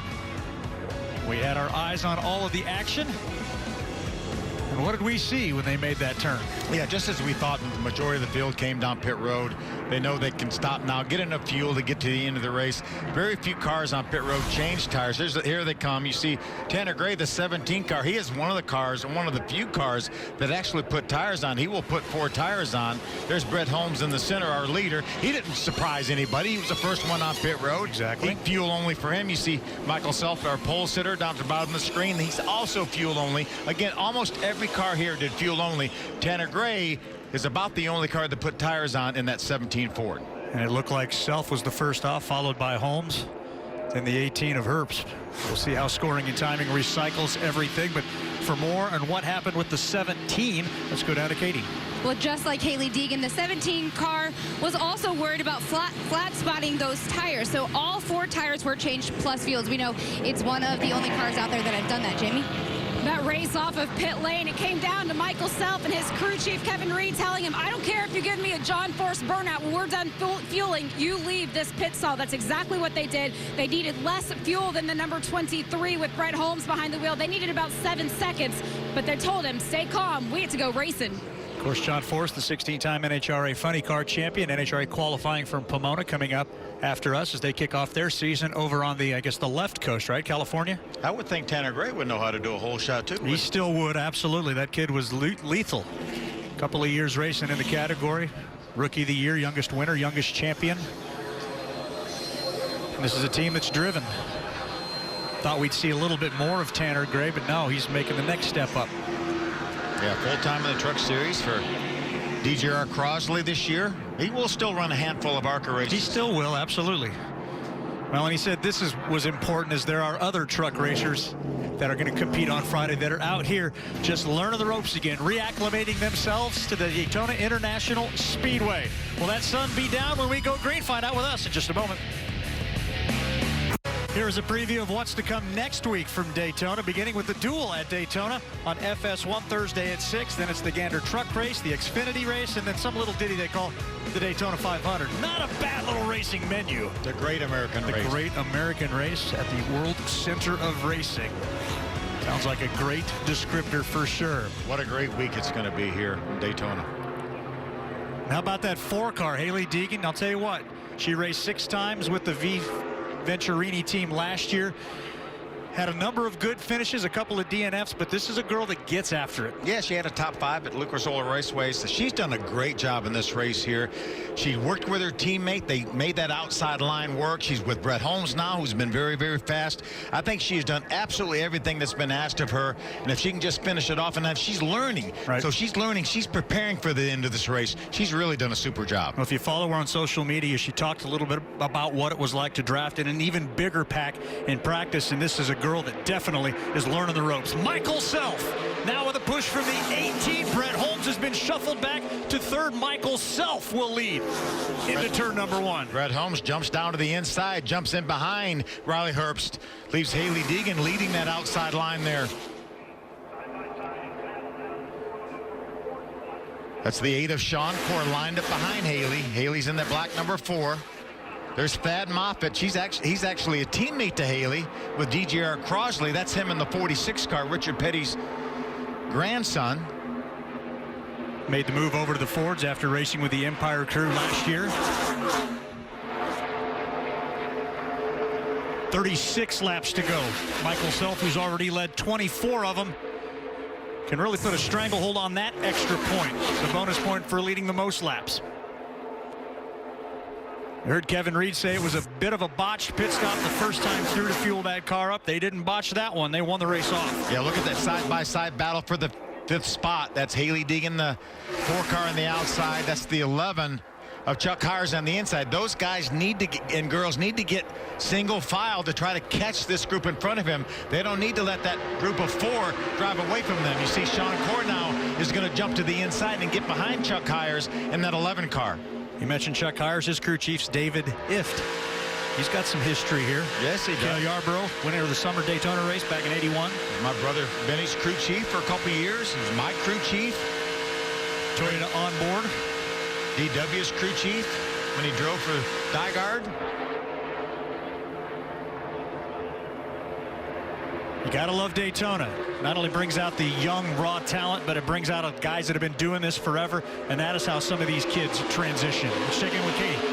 The road to Daytona, both figuratively and literally, has been quite a wild ride for Haley Deegan. Literally, she said it's been a lot of time and effort studying film watch, and she's learning a lot here. However, also getting here to Daytona International Speedway was a lot of fun, as she said, with her family. They actually were in the middle of the tornadoes that were happening on the East Coast there, and they're from California, so they actually had a phone alert go off, and they were like, tornadoes, what? Brian Deegan, her dad, was actually nervous enough, and this is a guy who definitely knows all about adrenaline, was even white-knuckling. They had to pull over to the side of the road. As Marissa, her mom, said, they were probably a mile or 2 away from tornadoes that actually touched down. Once they got back on the road, everything was fine. But Haley was commenting about the road road to Daytona is pretty wild. Jamie? As we watch some packs start to form here, I want to go back to something that happened this afternoon at the drivers' meeting. All of these drivers were told that there are 3 things that race control expects from them. They expect patience, common sense, and working together. The question was asked, what about locking bumpers? The result was there is no penalty, but they don't want it to happen. They certainly don't want it to happen in the corners. Bumping, that's one thing, but locking them up is a no-no. It's amazing, though, how much speed you can get by locking bumpers. It's too early in the race right now to do that. We have 34 laps to go. You see that group of 4 cars pulling out. Now, these cars continue to run side by side for the 5th position. Chuck Hires really doing a nice job running up in the top 5. He and Haley Deegan, though, side by side. Haley has her teammate now, Tanner Gray, behind her. If they could just get clear of Chuck Hires, I think they could probably chase down, as you see the 11 of Chuck Hires may have got a little bit loose getting in the corner. Moved up the racetrack. Haley had some take some evasive action. You know, the road to Daytona wasn't the only tricky one. The airways were tough getting here for a lot of folks too. Yeah, they were. Understand there's some snow up in Georgia, North Carolina. Watch us. Just talk about this a moment. You see if Chuck Hires maybe gets a little bit loose. She pulls down. Actually, it looked like Tanner Gray pulled up behind her and almost shoved her car to the inside a little bit. She got very close, and that pulled Chuck Hires' car on the inside up towards her. Right up to it, man. Good heads-up driving by both those drivers to keep those cars straight. Well, there's no doubt she understands how a race car works. And we always talked about Tanner Gray, whether it was at the NHRA or even last year when we saw him. This is a kid that's not afraid to make a mistake, but he usually learns from that mistake and will not repeat it. It's amazing what he's been able to do with such limited experience in these kind of vehicles. Now you see them losing a little bit of ground to that outside line. There's a lap car. That's Scott no, that's actually Thad Moffitt now. That front 3 has driven away from Thad Moffitt now. He's falling back into the clutches of this second pack.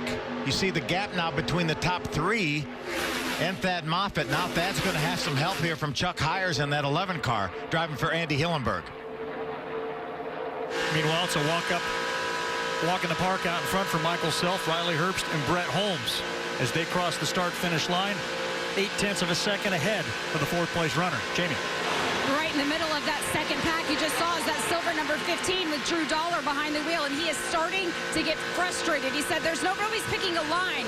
He doesn't know where to go. His spotter says once you can move ahead, we get in front of that 4 car. He said you're fast enough. You can get up there to the lead pack. Big impact.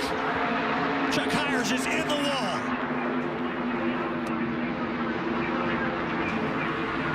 They were single file on the inside of the racetrack. Tremendous amount of damage to Chuck Hires' car. The home builder out of Florida here was running 5th at the time. Window net's down. About him, and that's a good sign there, Dave. Window net down means the driver is okay, does not need immediate attention.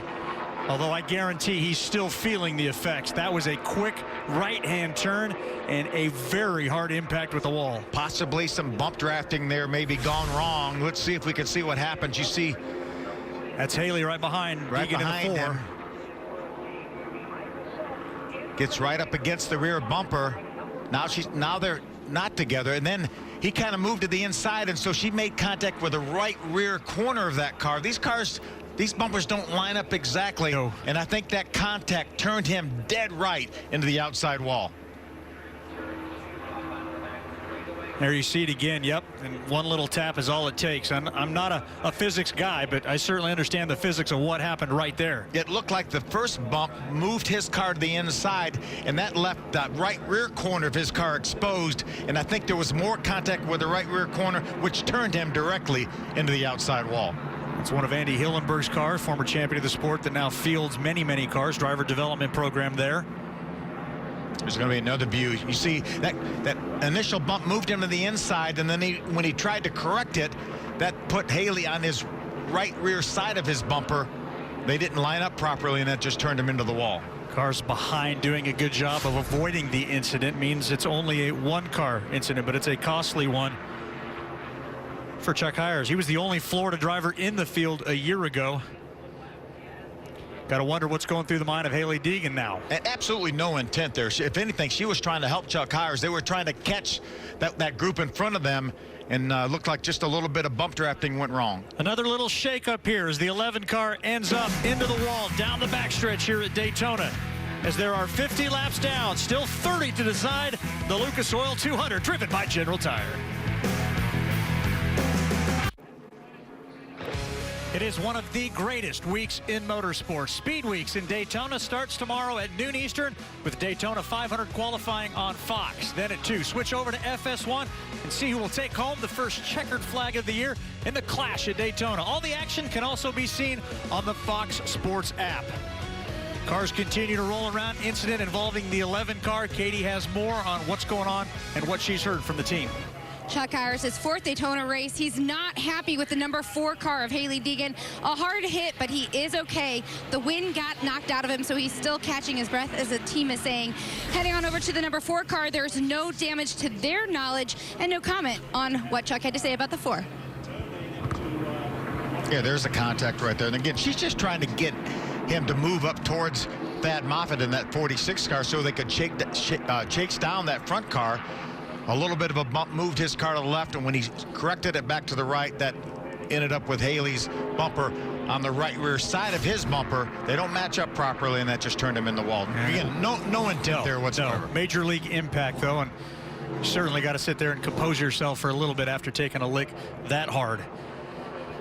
So officially, we are 52 laps down, working lap number 53 right now. Michael Self has led 33 laps.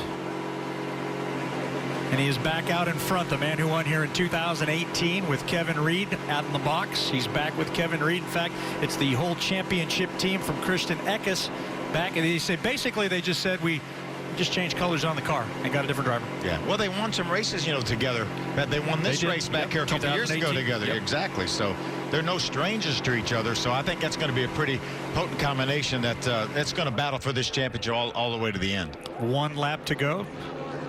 Denise Engel, the official starter of ARCA, giving the signal to go. The lights are off on the pace truck. 2.5 miles. We'll turn this thing around. The green flag will come out. In the meantime, let's check in with Jamie.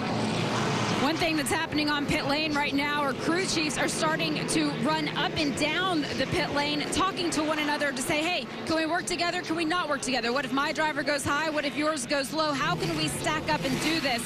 Kevin Reed ran down to try and talk to Mark McFarland. He said, I don't know if it's going to work out or not, but Phil, this is something you can talk to when you're out there on the racetrack and your team is trying to tell you, look for this guy. You can work with him. How do you manage that? Well, sometimes it's hard because sometimes you never see him. I've had plans before the race and say, okay, we're going to work together, and then never saw that other driver the entire race. I think you have to go with somebody that's going to help you because it's going to help themselves as well. It's great to have a plan. You've got a couple Toyotas there that may work together with Riley Herbst, Michael Self, but then you've got Fords and Chevrolets behind them. Another teammate back in 7th is the Dollar, and you know he's a teammate to Michael Self, so if he could get up there, they would work together. But again, you're going to work together with somebody that's going to make sense right now. Incredible racetrack, Phil. You're one of the guys that's gone around this thing. 31-degree corners, 3 degrees in the backstretch. What's it like to go 200 miles an hour on a racetrack? Well, it feels flat. These corners at 31 degrees actually feel flat, so it's a fun racetrack to drive. It's a lot narrower than Talladega. We clumped Daytona, Talladega together, but this racetrack is a lot narrower and banked less than Talladega. But sometimes this racetrack can be a challenge, and we've seen that happen today for sure. When you come to Daytona, make sure you get a chance to see the start-finish line. Make sure you stand in the corners and take a look at cars on the banking. Absolutely impressive. Michael Self. Outside of him, it will be Hailie Deegan. The start-finish line about to come alive again. Pace car pulls in. Is this the stretch drive? 27 laps to go, or will we have more cautions?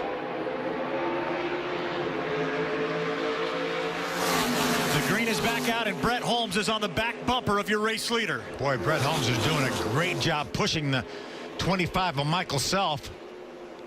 Riley Herbst is doing all he can do to try to stay even with Brett Holmes. See Thad Moffitt there, the 46 car, pulls up behind Riley Herbst. He doesn't seem like he's had the pace to stay with that car, and we saw him lose that front 3 earlier right before that caution flag. The outside line trying to get a run on the 25. Michael doing a good a job he can to block both lines, does entering turn 3. Hailie Deegan doing a nice job. She's going to try to slide in there behind the 23 of Brett Holmes. Not let Riley Herbst down into that 18 car, even though they're both sponsored by Monster. They are not teammates. Haley drives for DGR Crosley. Joe Gibbs Racing there for the 18 of Riley Herbst. One's a Toyota, one's a Ford as well. For more on the 18, here's Katie. Well, Phil, I think you were just talking about Riley's car and finding that speed. He actually was beamingly confident at the beginning of the race, saying that if he got the lead, he feels he has a strong enough car to lead to the end. With 55 laps down, that might be the confidence he needs. And, you know, one thing we talk about whether Michael Self was going to work with Riley Herbst. Michael Self may think he's too much of a competitor and doesn't want to work together, would rather see Brett Holmes behind him or Haley Deegan or Tanner Gray. Maybe he wants that 18 car because he thinks it's so strong. Not in the mix here. But I think Riley Herbst has other ideas. Well, if you follow the career of the 18, at least on the ARCA side, he did pick up his first win and only win back in 2017 at Pocono. Since then, 6 runner-up, 13 top 10s. He desperately wants a win. It could be driven to that today, but that line's falling back now. Yeah, there's not very many cars up there. You see Thad Moffitt, the 46, David Gravel, who had damage from that big accident. He's back up in here racing with these guys. He's still on the lead lap. There's Jason White doing a nice job here on the lead lap, racing here just outside the top 10. And there is the 51-time World of Outlaw Sprint Car winner, David Gravel, married just a week ago. Won the Knoxville Nationals, swept the World Finals in Charlotte. All this momentum, life is good right now if you're the driver of the 28. See these guys running side by side back here. They're going to have a hard time keeping touch with this front group right here, these front 7 cars led by Michael Self.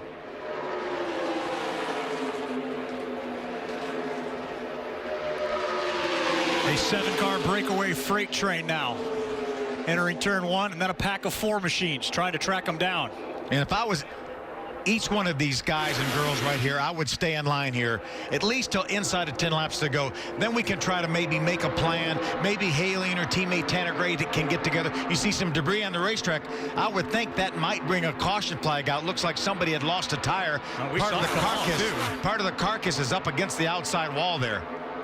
Outside of the racing groove, that's for officials to figure out. Well, I mean, that's right against the wall. That's really not outside the racing groove. I believe we saw it come off here in this shot. You see some debris back in there. And continue to watch. There it is. Actually, it was sitting on the racetrack, and it looked like maybe Thad Moffitt ran over it, and that's what flipped it up towards the outside wall. Granted, these cars are not really running against the wall right now, but the potential is there if they get side by side to be running against the outside wall. So 22 laps to go. Dollar in 5th, rebounding from that pit penalty. He has made his way back in that silver car. Yeah, Sean Corr doing a nice job again in that 8 car for Empire Motorsports. You see Riley Herbst now is tucked into the back of that 7-car train. 22 laps remain. The Lucas Oil 200 driven by General Tire. We'll drive you to the finish line when we come back from Daytona. It is the ARCA Menards Series runner-up in the championship standings. Michael Self, that is in search of his 2nd Lucas Oil 200 win. So he's got Brett Holmes behind him in the 23, Haley Deegan in the 4. Not bad for a rookie, top 3 at the moment. Doing a great job, and has her teammate Tanner Gray behind her. I think these guys may have, guys and girls, again, may have something to say about the finish of this race. Michael Self's in a great spot right now. He's got a good pusher in Brett Holmes, but he has a couple hungry rookies right behind them in Haley Deegan and Tanner Gray. Tanner Gray, also a rookie. Drew Dollar, you're right on board with him. Jamie He is coming back with a vengeance following that pit penalty. He sure is, and Tanner Gray is the topic of conversation on that team radio right now. They're saying Tanner keeps drifting up. He's leaving the door open for you. You stay on that double yellow line, and you have a real shot at this. Drew told the team he felt kind of silly for not taking those opportunities earlier, but they said, we're getting down to the nitty-gritty now. You've got to start thinking about it. 18 laps to go. It is almost go time. And let's don't forget the job that Drew Dollar did avoiding that big accident, getting down way down to the inside of the racetrack and downshifting, get that car woed up, doing a nice job. And there, Riley Herbst's going to make a move to the outside of Sean Corr. It's go time for the 18, but he doesn't have a dance partner. Be smart to drop back in line. And I'm sure at this point he said, okay, with 17 laps to go, I cannot win this race from 7th. I'm going to try to have to make something happen. He tried to make the move around Sean Corr, obviously had no help, and it didn't work. Mentioned at the top of the show, driver of the 25, the only previous winner. If any of the other 32 can pull it off, including the 5 cars in line behind him, we'd have a first-time winner. Yeah, I like the idea for these guys and girls in the front 4 or 5. Stay in line here. Get inside of 10 laps to go. Get towards the end here before you're going to make any moves. Guarantee Michael Self's not getting off that double yellow line. He's going to protect all the real estate that he can right now and continue to try to lead this thing. There's Tanner Gray. You saw him drift up a little bit off that double yellow line. If he gets up there too high and Drew Dollar gets a run, he's going to close that hole up and try to shove Tanner Gray to the outside. These guys are almost 12 seconds ahead of that 8th place car, Thad Moffitt. So that's what getting in line, running single file, that's what happens when you're able to do that. When you have cars running side by side behind you, they've lost almost 12 seconds. That is about the length of the backstretch. They were entering turn 3 as Moffitt was coming off turn 4. Now here comes the freight train past the start finish line. Meanwhile, that pack still back between 3 and 4. Here's a lap car. Now watch how fast these guys and girls are going to try to get to the inside. See Riley Herbst now on the outside of Sean Corr. Is he going to be able to use that lap car for a pick? No, he's going to give Sean Corr some room. They continue to run side by side, losing ground to the front 5. If Riley could just get enough momentum to get in front of Sean Corr and move down the racetrack, it will work. He just about has him cleared, just about, but not quite enough. It was about 3/4 of the car length, but not quite a full one. Look how much ground they lost, Dave. Look how much ground they lost in that one lap of trying to make that move. Full second, almost a second and a tenth. Now they have their work cut out for them to regain that lead pack. They may have fallen back far enough. Now it may be hard to catch that top 5 back. Now 14 laps to go. And that is going to leave the 15 of Drew Dollar vulnerable. The back car of the draft sometimes is a little bit vulnerable to be pulled back to that group behind. Oh, we got a smoker. Looks like Tanner Gray's car is starting to smoke a little bit. That's the 17 to Ford Performance car, the teammate of Hailie Deegan that runs right in front of him. It's still at speed, but you can definitely see some smoke coming out from underneath that Ford. And it's starting to get bad. Tanner Gray, the youngest NHRA champion in its sports history, won pro stock at the age of 18, is quickly advanced to the Truck Series next week. Says these laps will be invaluable today. Question is, does he have enough car to finish this one? It's a long way to go with that car smoking like that. You see how Drew Dollar now has lost touch with the front 4. Again, the last car in line is vulnerable to be pulled back by those cars behind him. That is the gap looking up. You can see that smoke now on the windshield of Drew Dollar. Doesn't look like it's putting oil on the windshield of Drew Dollar. That could be why he's backed off. Another lap car coming into the fray. Chaos in the corner. See how fast they move back down to the bottom as they go by the lap car. With more on the smoke situation with the 17 of Tanner Gray. Katie. They're telling him to stay out, and it might be just tire rubs. We'll find out here in just a bit. He just needs to watch his gauges because I don't think he's made any contact with anybody. I don't think it's tire rub, but he just needs to watch his gauges, make sure he keeps oil pressure, make sure the water temperature doesn't go up too high. Getting around that lap car has allowed these cars, when the 15 of Drew Dollar got back to Sean Corr in the 8 car, that's allowed them to close the gap. Now Sean Corr moves to the outside. Riley Herbst not able to do anything. Now he's going to switch over to the outside to try to make the move on the 8 of Sean Corr. Can he make up enough momentum here to hold it off? No, he cannot. And that smoke starting to get even bigger out of the 17. Meanwhile, Michael Self will come down and lead his 49th lap. The most laps a driver has led at the Lucas Oil 200 since Bobby Gerhart led 55 laps in 2013. I'm sure the ARCA Menards officials are keeping an eye on the 17 of Tanner Gray. Now you're starting to see some oil. Now there's some oil and some fluid on the windshield of Drew Dollar's car. Yeah, I'm not sure that car's going to make it to the end, much less if they're going to leave him on the racetrack. If you're in the seat of the 15, you got to be paying attention to that. Yeah, we're hearing that they're going to black flag the 17 of Tanner Gray for excessive smoke. I think they have to. We saw from that onboard on the 15 of Drew Dollar that was getting on his windshield. If it was smoking and wasn't getting on his windshield, that would probably be okay, but I think it's going to put a premature end to the race for Tanner Gray. But what a great job he did. Down under the yellow line, the 17 onto pit road. Hailie Deegan loses a teammate. Tanner Gray loses the opportunity to win. Yeah, Tanner Gray knows that his race is essentially over. I mean, they're gonna look at it, maybe open the hood. You see him shut the engine off. He's done. As you mentioned, Hailie Deegan loses a teammate, but the 15 of Drew Dollar now is moving up to the rear bumper of the 4 of Hailie Deegan.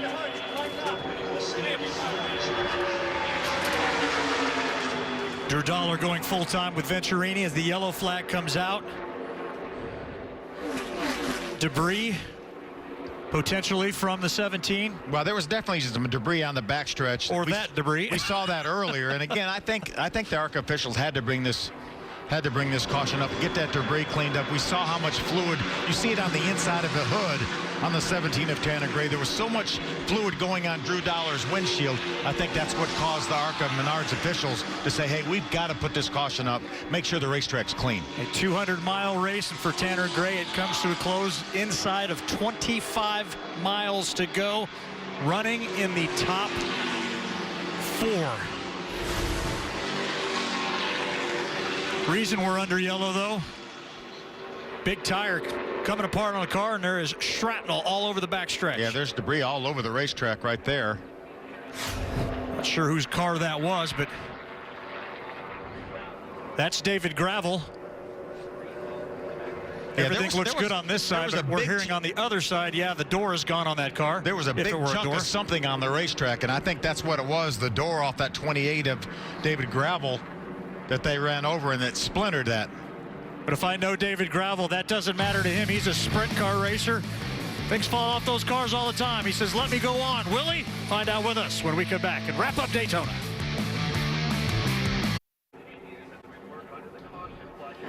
The sunset at Daytona International Speedway. Absolutely breathtaking here, as we've got a breathtaking finish for you coming your way today from the Lucas Oil 200, driven by General Tire. It's also been driven by a fair share of yellow flags. The first one coming out on lap number 1. As Andy Seiss gets turned to the infield, almost gets it collected back up, and when you're sliding on that grass and you end up back on the track, nowhere to go. A couple of cars get caught up in the mix as well. And it seems to kind of be the norm today. Yeah, here's the big one. 61 of J.J. Pack moves to the inside, makes contact with Connor Hall in the 22, takes out at least 10 cars. There's Hailie Deegan making contact with Jacob Hefner. A lot of our contenders, including David Gravel, involved in this incident. David Gravel has rebounded, though. There's a tough one right there, a tough hit. Chuck Hires into the backstretch fence. Just got a little out of shape. Hailie Deegan had nowhere to go, and there was some major damage that knocked the wind out of him. Fortunately, no worse for the wear. Chuck Hires. Our most recent caution, there was a door on the racetrack. It comes off of David Gravel's car. You see it laying on the racetrack. Then someone's going to come along and run over that. Here it is right here. Put a lot of debris on the racetrack. That's what brought out this caution flag. No damage other than the door coming off David Gravel's car. That was from that earlier incident we talked about. Of course, David Gravel coming out of the World of Outlaws, open wheel sprint cars. He's kind of used to that wind blowing around inside the cockpit. David Gravel is going to try to keep out there. Yeah, we're hearing that they're going to bring him to pit road. They may need to put something back over that opening. The door bars right now are exposed on that 28 of David Gravel. We are 73 laps down, 7 to go, and there's a big gaping hole in the side of that 28 machine. Yeah, aerodynamics are so important here at this racetrack. That gap there would probably blow the quarter panel off this car if they left it on the racetrack. So I think the ARCA Menards officials are talking about bringing him to pit road to have them look at it. Here he comes right now. Tough break for a guy doing a great job in his ARCA Menards Series debut, doing so at Daytona. Scored 9th as he makes his way to pit road. Question is what can they do with that? Yeah, they're putting a side window in it. They may not have to put a door in it, but you have to have a side window at these type of racetracks. So that's what they're trying to do, is somehow get a side window into that car. As you see Tanner Katie, with Kennard Gray, looks like he's pulled behind the wall. Yeah, you can see that hood popped up. The word that would be described around the team right now is devastated. They thought or maybe hoped that that smoke was tire rub, but it was actually the radiator that got pushed back into the steering box, and there was a hole in the oil cooler. They are done. They did think they could get that fixed, but it is official. They are done. A very disappointing day for the number 17 team. And the race is really going to start to get going now with 6 laps to go for the number 15. He's been on the radio talking to his crew chief. That's Drew Dollar, talking to Shannon Roche, telling him, I don't have a whole bunch of gear. He said, I'm accelerating at 4,700 to 5,000 RPM when we go back to the green, but they're taking off a lot faster than me. The team came back to him and they said, when we go back, you're going to be right on the bumper of the number 23 machine with Brett Holmes behind the wheel. He said, you get right up on that bumper. This is why we do this. When they get back to the start-finish line, just 5 laps to go. I'm really curious to see which line Michael Self will pick. Does he want Haley Deegan behind him, or does he want his teammate Drew Dollar behind him? I think if I'm Michael Self, I might want to pick the outside line, because we know Drew Dollar's going to have to line up on the outside. I might pick that outside line so I know I have a teammate with me. Well, it's setting itself up for a fantastic finish. That much we know. Michael Self, 2018. One. He's trying to come back and go back-to-back. He got caught up in an incident very, very early, lap number 2 last year. It cost him. And he was able to come back from that, still compete for the championship. You see the ARCA officials are holding the 28 of David Gravel till they get that hole patched. He has now lost a lap, so more than likely taking him out of contention for the win as we get the signal for 1 lap to go before we go back to racing. We will restart with 4 laps to go. Meanwhile, Haley Deegan, a rookie run. First time ever here at Daytona, continues to impress in 3rd, Katie. Absolutely does. It's radio chatter right now under this yellow. Haley Deegan is being told to push like crazy on this restart and stay glued to the bumper. We'll see if she can get the job done here with 5 laps to go. See, Michael Self decided to pick Haley Deegan as his pusher instead of his teammate, Drew Dollar. Well, Haley definitely knows about winning in dramatic fashion. The first woman to win ever in the ARCA Menards West Series, did so a couple of years ago. Came back with 2 more wins last year. All of those coming on tight little bull rings. All of those coming with a little rubbing, a little shoving. There's her dad coming on the last lap. So I don't think you're going to be able to push and shove your way to a win at Daytona. Oh yeah. Well, I would say there's definitely going to be some pushing and shoving going on here. It's got to be a nervous father right now, for sure, but he ain't showing any signs of that. A true adrenaline junkie's passed that gene on into the veins of his daughter. So important here to get up through the gears for these drivers on this restart. Gravel going to try to come back out and see what he can do. Used to be able to see a lot out that right side, but not anymore. He'll have to get up to speed here as quickly as he can, because he is a full half lap behind the pack. Still, though, it's about experience for David Gravel. 4 to go, coming to the line. Can Michael Self win his 2nd Lucas Oil 200? Or can Brett Holmes get his first ever ARCA Menards Series win? How about the rookie, Haley Deegan? Drew Dollar continues to impress, running in 4th. And we know that there's going to be a pack of them coming, not only to the start-finish line now, but in 10 miles. It'll be interesting to see who's out in front. It's a sprint to the finish. Good start by Michael Self. Haley Deegan does a nice job. Now Drew Dollar jumps down to the inside behind Haley Deegan. It leaves Brett Holmes on the outside there. Raleigh Herbst will try to get up there and help him. Will Holmes stay up? Will that help come from Herbst, or will he take the 23 to the inside? Looks like he's got a run now back on Drew Dollar. We saw Holmes side draft on the 15 of Drew Dollar. He has a little help now with Raleigh Herbst.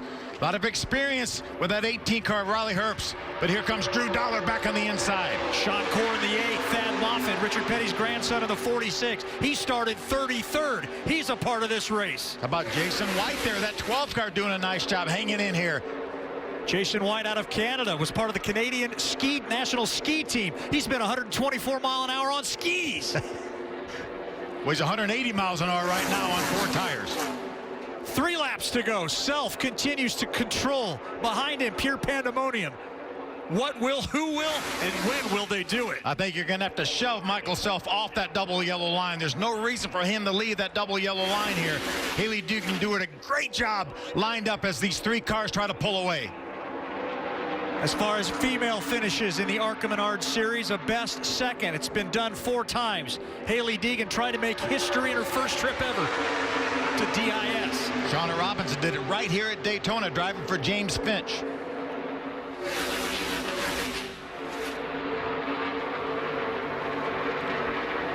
2 laps to go at Daytona. 5 miles for Michael Self to win a second time. Could be a 4-car breakaway. You see these cars running side by side. Now they're trying to get lined up. You see Brett Holmes, that white and blue car, hung on the outside.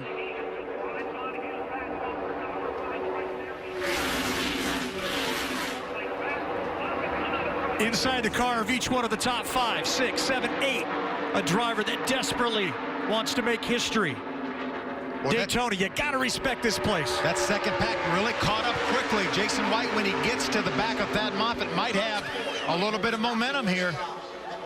Brian Deegan hoping for the best as they make their way off turn 4 into the tri-oval. The white flag is in hand.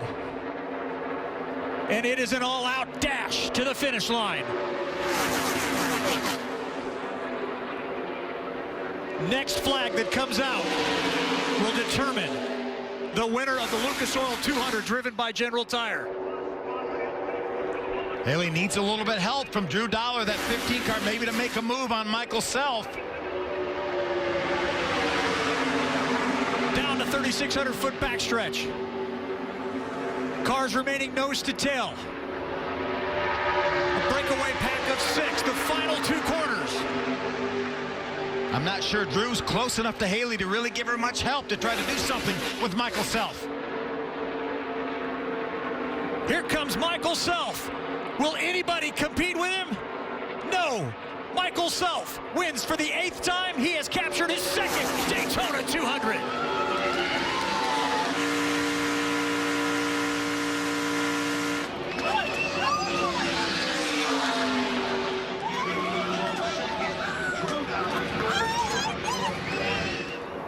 A repeat performance of Kevin Reed and this man from 2018. That Venturini Motorsports team really flexing their muscles once again. Their 4th win as a team, 3rd straight. They've won 7 of the last 9 races, Phil, dating back to the middle of last year, rather. And of course, that man took Christian Eckes to the championship. Leads 60 of our 80 laps here. What an outstanding run by Michael Self. Started from the pole, was up front this entire race. You see Kevin Reed, a pretty happy crew chief right there.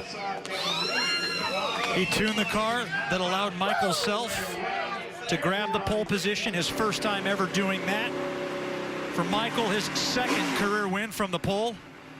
And the first track he's won at more than one time, and it's Daytona. That's a good one to do it at. Yes, it is. Let's go down to Jamie. And the emotion has finally hit Kevin Reed as you climb down from the pit cart. It's the celebration all around. You just won at Daytona. What was the biggest challenge this team overcame today? I don't know. It seemed pretty easy today. I've won 4 of these things down here, and it's been, everyone gets sweeter and sweeter. But, I mean, you can't beat a Toyota. Jack Irving, David Wilson, everybody at Toyota give us everything we need to work with. Billy Venturini and Bill Venturini are the greatest owners in the garage. We put them General Tires on there tonight, and they run all 80 laps, and we're going to victory lane. Congratulations, Katie.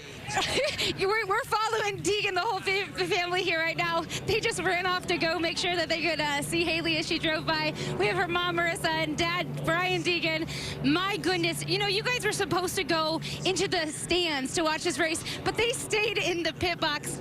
Why? What does this really mean to you and the family as a whole? I just felt like we needed to be with the crew and see what calls were being made, and just because we had to be in the mix, and I'm glad we did, because there's a lot of calls that were going down. And she was on the track talking on the radio, and it all just went so good. She said so many close calls, but the team laid it down. The team did such a good job, man. I'm so nervous. You're nervous as mom, Marissa. How would you describe your emotions right now? I'm so excited happy for her. She did amazing. She crushed it out there. Like, she deserved it. She did good. The team's amazing, and we're so happy to be here. My goodness, all smiles, handshakes, and high fives around here. You would have thought that they won that race, Dave. Now, Daytona rookie, she sure performed like a veteran, but it was Michael Self able to pick up his second Lucas Oil 200 win. He's climbing out of the car, celebrating, and we will talk to him, flexing his muscles today when we come back. There is the thrill of victory, and then there's the thrill of victory of winning at Daytona. Michael Self grabs the checker flag for the second time in his career. And a very happy crew chief, Kevin Reed, the first there to congratulate him. The Lucas Oil results, how about this stat? Every driver in the top 6 matched Michael Self or set a career-best ARCA finish, including that great run by Hailie Deegan. Some really great stories here. Drew Dollar with a terrific run, finishing third. Sean Core with his best career finish. Always good here at Daytona. Thad Moffitt, Richard Petty's grandson, gets a top 5 at Daytona. Runners 13 down through 24. And that's where Chuck Hires at 19th begins the freight train of cars that had problems today. A fair number of yellows, but when it's all said and done, Michael Self leads 60 of the 80 laps. Perhaps the biggest threat to him winning is Hailie Deegan, the second place finisher, now standing by with Katie. My goodness, we talk about the victory celebration that was happening in our pit box. I think right now you're celebrating like that was a victory as well. Yeah, for sure. That was a victory for me. Coming to this race, first goal, finish. Second goal was top 3 to top 5. I would have been ecstatic. Dude. Come out here, finish second, runner up. Nothing could have been better for me. Obviously, every driver wants to win, but this was a victory for me. We talked at the beginning of the race that you were slightly nervous. You had to really get into that mindset. How well do you think you actually did? I mean, man, first time racing at Daytona, how could you not be nervous? I mean, everything, this kind of the race, if there's any race you want to do it, it's Daytona, and this was my goal. Okay, this track is one, I really want to get a good finish, and so we did that. Definitely completed our goals for this race. We have our next goals kind of work off. I think we set the bar a little too high for the rest of the season, so I'm going to be expecting a lot out of the rest of the races. You know, the background of your phone earlier, we talked, there is a quote on there that motivates you day in and day out. You are setting what you're doing now for the end of the season. How do you feel that time and time again? I mean, it's a lot of work. There's a lot of work that goes into our racing, whether it's the crew guys in the shop hustling every single day, me going to the sim, training, watching footage, so much stuff that goes into just this 2-hour race. And people understand how much goes into it and how much mentally goes into it. So it's been a work in progress, definitely. Everything that I've been doing the past couple months off season's paid off. Bounty Rookie of the Year, she is going for it. Jamie? And the celebration can now begin in victory lane as Michael Self climbs out. The entire Venturini team is here to give him that Gatorade shower for the second time in his career. He gets to hug his crew chief, Kevin Reed, in celebration. You're a 2-time Daytona winner now, Michael. I know you want to get your family in here. Certainly an emotional moment when you think about ending the season the way you did last year, but coming back now as the first winner of the year, how sweet is this redemption? This is amazing. Oh, man, to start this year off like this, technically to go back-to-back with Kevin Reed here at Daytona, you know, this is unbelievable. Just to come and feel like this is our year of redemption and, you know, to be back with Sinclair and Venturini here. It feels so good to start the year off like this, and it's just such a great day overall. I just can't give enough credit to all these guys right here. This guy right here, Billy, Big Bill, Kevin. What an amazing car. I mean, to have our cars finish 1 and 3, this is just unbelievable. We talked earlier this weekend about refocusing yourself, getting your mind right, ready for the new challenge. How significant was that when you were behind the wheel today? You know, it's big. This place is a little bit different than everywhere else we go. You know, there's a lot that's out of your control at this place, but to come out, and I think to have the car that we did where we could lead as many laps and where we could hold that lead out front and hold other cars off, you know, it just gives you so much confidence and what I knew that these guys could already do, but it just makes you that much more excited for Phoenix and the next race that's coming ahead and to have a little bit of momentum. I know the celebration's going to go. One more question. Big kiss right there from Big Bill. Certainly something to celebrate here tonight. Michael, you talked about having not only a good car, top speed-wise, but also having a stable car with the sun setting, the track changing, all the caution period. How important was that to the result? Well, that's huge, and I tell a lot of the younger guys that come here that's, frankly, sometimes that's more important than speed here. especially when we got back, 7th, 8th place. We were back a little bit in the draft. A couple times, there's a lot of bump drafting going on, and you got to be able to hang on in that situation. So having a car that's stable, that you can handle whether you're out front or in the draft, that's what ends you here in Victory Lane in this car. A 2 for 2 in this car here at Daytona, so that's pretty cool. It's a good car. I'm not going to interrupt any more celebration. Congratulations on winning at Daytona. Well, no doubt some redemption there, some validation as well. How about Michael Self now with his 8th win in his 40th start? He wins 20% of the races. That's pretty good. That is very, very good. And it's going to be a big-time celebration before he heads home already tomorrow, but he's going to be doing so with a very unique trophy. How about the validation for Hailie Deegan? There were questions that were answered with exclamation points. Yeah, I think Hailie Deegan's going to go to Victory Lane this year. She proved it in the West Series that she's really good on the short tracks. We're going to have some great short tracks. Phoenix might be at our next race here. She might be where Hailie Deegan gets that first win. She's got 19 more opportunities. We mentioned 20 races at 20 different tracks. No repeats on here. Got a couple of road courses like the ARCA guys used to go to. We're heading back to those. Got 2 more dirt tracks in Springfield and DuQuoin.